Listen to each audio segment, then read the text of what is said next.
بسم اللہ الرحمن الرحیم۔ گرامی قدر سامعین و ناظرین،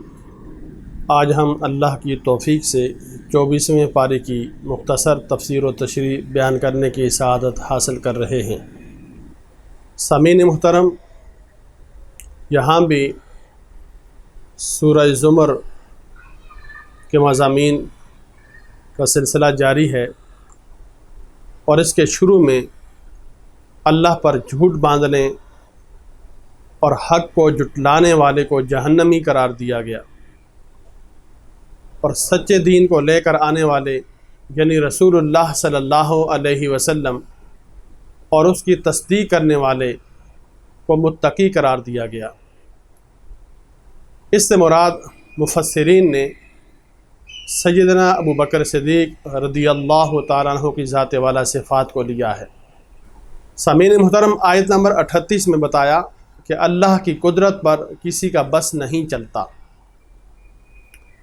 آیت نمبر 41 میں رسول اللہ صلی اللہ علیہ وسلم کو تسلی دیتے ہوئے فرمایا کہ ہم نے آپ پر حق پر مبنی کتاب نازل کی، سو جو ہدایت کو اختیار کرے اس کا فائدہ اسی کو پہنچے گا، اور جو گمراہی کو اختیار کرے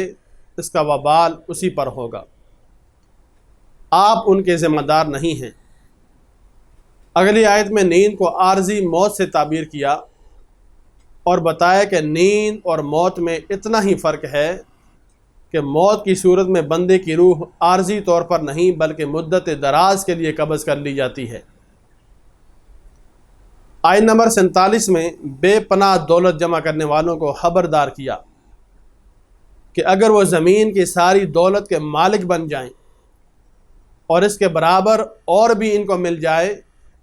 اور وہ قیامت کے دن یہ سب کچھ دے کر عذاب سے اپنی گردن چھڑانا چاہیں تو بھی ان کی گلو خلاصی نہیں ہو سکے گی۔ سامعین محترم، آیت نمبر 53 میں گناہ گاران امت کو بشارت دی گئی کہ اے رسول صلی اللہ علیہ وسلم کہہ دیجئے، اے میرے وہ بندو جو گناہ کر کے اپنی جانوں پر ظلم کر چکے ہیں،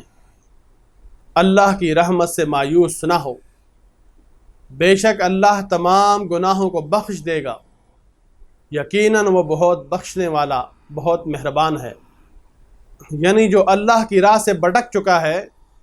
اسے امید دلائی گئی ہے کہ سچی توبہ کے ذریعے واپسی کا راستہ باقی ہے۔ آیت نمبر 71 سے بتایا کہ کافروں کو گروہ در گروہ جہنم کی طرف ہانکا جائے گا،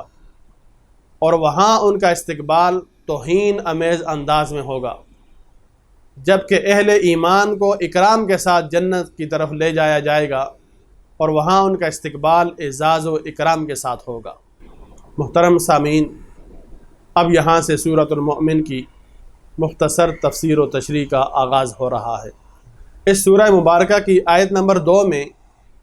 اللہ کے بندوں کو ایک بار پھر نوید مغفرت دیتے ہوئے فرمایا وہ گناہوں کا بخشنے والا اور توبہ قبول فرمانے والا ہے، اور سرکشوں کو سخت عذاب دینے والا ہے، اور نیکوکاروں پر بڑا احسان فرمانے والا ہے۔ آیت نمبر 7 میں فرمایا کہ وہ فرشتے جو عرش کو اٹھائے ہوئے ہیں اور جو اس کے گرد ہیں، وہ سب اپنے رب کی حمد کے ساتھ اس کی تسبیح کرتے ہیں اور اس پر ایمان رکھتے ہیں، اور مومنوں کے لیے مغفرت طلب کرتے ہیں، اور کہتے ہیں اے ہمارے رب، تیری رحمت اور تیرا علم ہر چیز کو محیط ہے، سو جنہوں نے توبہ کی ہے اور تیرے راستے کی اتباع کی ہے ان کی مغفرت فرما اور ان کو دوزخ کے عذاب سے بچا۔ اس آیت مبارکہ میں بتایا گیا کہ اللہ کے مقرب فرشتے نہ صرف اس کے تائب بندوں کے لیے بلکہ ان کے صالح آباء و اجداد، ان کی بیویوں اور ان کی اولاد کے لیے بھی جنت کی دائمی نعمتوں کی دعا مانگتے رہتے ہیں۔ آیت نمبر 17 سے بتایا کہ قیامت کے دن سب کے ساتھ پورا انصاف ہوگا، وہاں ظالموں کا کوئی حمایتی اور سفارشی نہیں ہوگا۔ اللہ خیانت کرنے والی آنکھوں اور سینوں میں چھپے ہوئے رازوں کو بھی جانتا ہے۔ سامعین محترم، آیت نمبر 23 سے بتایا کہ حضرت موسیٰ علیہ السلام کو ہم نے اپنی نشانیاں اور روشن معجزے عطا کر کے فرعون، حامان اور قارون کی طرف بھیجا تو انہوں نے انہیں معاذ اللہ جادوگر اور جھوٹا قرار دیا، اور اس کے بعد انہی واقعات کا ذکر ہے جو اس سے پہلے بارہا گزر چکے ہیں۔ سامعین محترم، قرآن نے بتایا کہ فرعون کے پیروکاروں میں سے ایک شخص نے کہا، کیا تم ایک ایسے شخص کے قتل کے در پہ ہو جو کہتا ہے میرا رب اللہ ہے؟ آگے چل کر کہا کہ اے میری قوم، آج تو زمین پر تمہاری حکومت ہے، لیکن اگر اللہ کا عذاب آ گیا تو پھر ہمیں کون بچائے گا؟ سامعین محترم، آیت نمبر 37 سے بتایا کہ فرعون نے حامان سے کہا، میرے لیے ایک بلند عمارت بناؤ تاکہ میں آسمانوں کے راستے تک پہنچوں اور موسیٰ کے خدا کے بارے میں خبر لوں، اور میرا تو یہ گمان ہے کہ معاذ اللہ یہ جھوٹے ہیں۔ اور اسی طرح فرعون کے برے عمل کو اس کے نزدیک خوشنما بنا دیا گیا اور اس کی سرکشی کے سبب اسے سیدھے راستے سے روک دیا گیا۔ آیت نمبر 46 میں فرمایا، جس نے برا کام کیا اس کو صرف اسی کے برابر سزا دی جائے گی، اور جس مرد عورت نے ایمان پر قائم رہتے ہوئے نیک کام کیا تو وہ لوگ جنت میں داخل ہوں گے جہاں انہیں بے حساب رزق عطا کیا جائے گا۔ موسیٰ علیہ السلام نے کہا، اور میں اپنا معاملہ اللہ کے سپرد کرتا ہوں، بے شک اللہ بندوں کو خوب دیکھنے والا ہے۔ سو اللہ نے مخالفین کی سازشوں سے انہیں محفوظ رکھا اور فرعونیوں کو بدترین عذاب سے گھیر لیا۔ انہیں صبح و شام دوزخ کی آگ پر پیش کیا جاتا ہے، اور جس دن قیامت آئے گی یہ حکم دیا جائے گا کہ آل فرعون کو شدید ترین عذاب میں ڈال دو۔ مفسرین نے فرمایا کہ اس آیت سے عذاب قبر کا ثبوت ملتا ہے۔ محترم سامعین و ناظرین، آیت نمبر 49 میں بتایا کہ جہنمی جہنم کے داروغوں سے کہیں گے کہ اپنے رب کو بلاؤ کہ ہمارے ساتھ عذاب میں ایک دن کی تخفیف کر دے۔ جہنم کا محافظ عملہ ان سے کہے گا، کیا دنیا میں تمہارے پاس رسول نشانیاں لے کر نہیں آئے تھے؟ وہ اقرار کریں گے۔ آگے چل کر فرمایا کہ قیامت میں ظالموں کی عذر خواہی انہیں کوئی کام نہیں آئے گی، ان کے لیے لعنت ہے اور وہ برا گھر ہے۔ آیت نمبر 64 سے اللہ تعالیٰ کی نعمتوں کا ذکر کرنے کے بعد فرمایا، وہی ہمیشہ زندہ رہنے والا ہے، اس کے سوا کوئی عبادت کے مستحق نہیں، سو تم اخلاص کے ساتھ اسی کی بندگی کو اختیار کرو۔ آیت نمبر 77 سے اللہ نے فرمایا، بے شک ہم نے آپ سے پہلے بھی بہت رسول بھیجے، ہم نے ان میں سے بعض کے واقعات آپ کے سامنے بیان کیے ہیں اور بعض کے واقعات بیان نہیں کیے۔ لیکن سورہ ہود آیت نمبر 120 میں فرمایا، ہم آپ کے سامنے تمام رسولوں کی خبریں بیان کر رہے ہیں، یعنی رسول اللہ صلی اللہ علیہ وسلم کو تمام انبیاء کرام کے احوال بتا دیے گئے تھے۔ قرآن میں جن انبیاء کرام کے نام بتا دیے گئے ہیں ان پر نام بنام ایمان لانا فرض عین ہے، اور دیگر انبیاء کرام علیہم السلام پر تعداد کے تعین کے بغیر، یعنی ان کی حقیقی تعداد کو اللہ کے علم کی طرف مفوض کر کے اجمالی طور پر ایمان لانا فرض ہے۔ گرامی قدر سامعین و ناظرین، اب یہاں سے سورہ حامیم سجدہ کی مختصر تفسیر و تشریح کا آغاز ہو رہا ہے۔ اس سورہ مبارکہ کی آیت نمبر 5 میں کفار کی انتہائی سرکشی کی کیفیت کو بیان کرتے ہوئے فرمایا، اور انہوں نے کہا، جس دین کی طرف آپ ہمیں بلا رہے ہیں ہمارے دلوں پر اس پر پردے پڑے ہوئے ہیں، اور ہمارے کانوں میں لاٹ ہے، اور ہمارے اور آپ کے درمیان حجاب ہے، سو آپ اپنے کام سے کام رکھیے اور ہم اپنے ڈب پر کاربند رہیں گے۔ یعنی وہ کسی طور بھی قبول حق کے لیے تیار نہیں تھے۔ آیت نمبر 9 سے ایک بار پھر اس کائنات کی تخلیق کے حوالے سے اللہ تعالیٰ کی بے پایاں قدرت و جلالت کا ذکر ہے، اور ان کی کھلی نشانیوں کو دیکھنے کے باوجود منکر قوموں کی سرکشی کا ذکر ہے۔ سامعین محترم، آیت نمبر 15 سے قوم عاد کی سرکشی کا ذکر ہے کہ انہیں اپنی مادی طاقت پر بڑا ناز تھا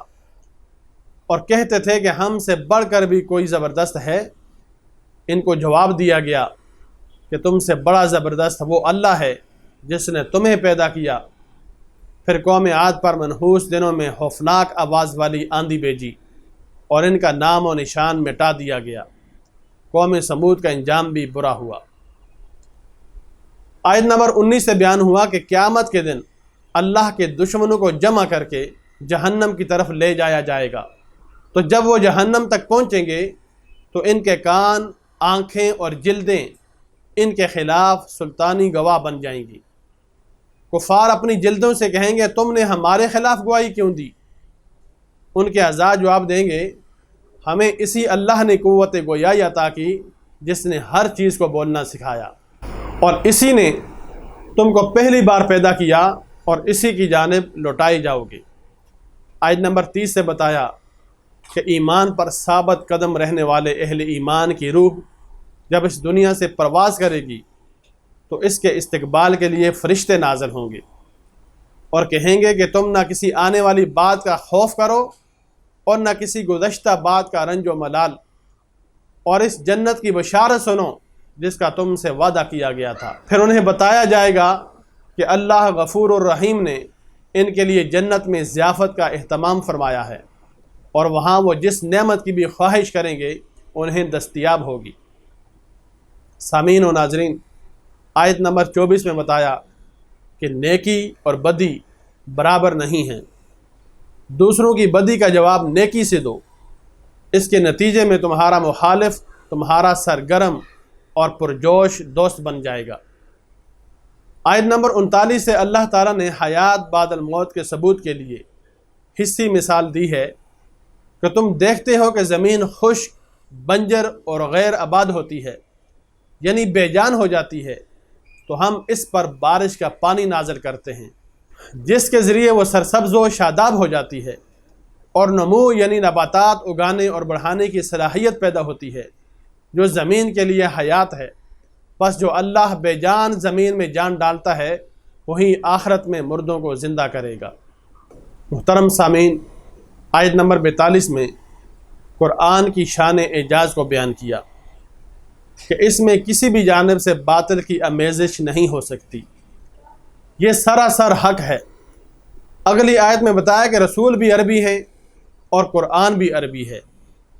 اور سب سے پہلی مخاطب قوم بھی عربی تھی، اس لیے اسے عربی زبان میں اتارا تاکہ لوگوں کی سمجھ میں آئے۔ یہ قرآن مومنوں کے لیے ہدایت اور شفا ہے، اور کافر جن کے حق میں ہدایت مقدر نہیں ہے ان کے کان قبول حق کے لیے بند ہو جاتے ہیں اور ان کی آنکھیں اندھی بن جاتی ہیں۔ آخری آیت میں فرمایا کہ ہر شخص کو اس کے نیک اعمال کی جزا ملے گی اور برے عمل کی سزا ملے گی، اور تمہارا رب اپنے بندوں پر ظلم کرنے والا نہیں۔ محترم سامعین و ناظرین، اللہ کی عطا کردہ توفیق سے 24ویں پارے کی مختصر تفسیر و تشریح مکمل کی جا چکی ہے۔ دعا ہے کہ مولا کریم مجھے اور آپ کو ان تعلیمات پر کما حق عمل پیرا ہونے کی توفیق نصیب فرمائے، آمین۔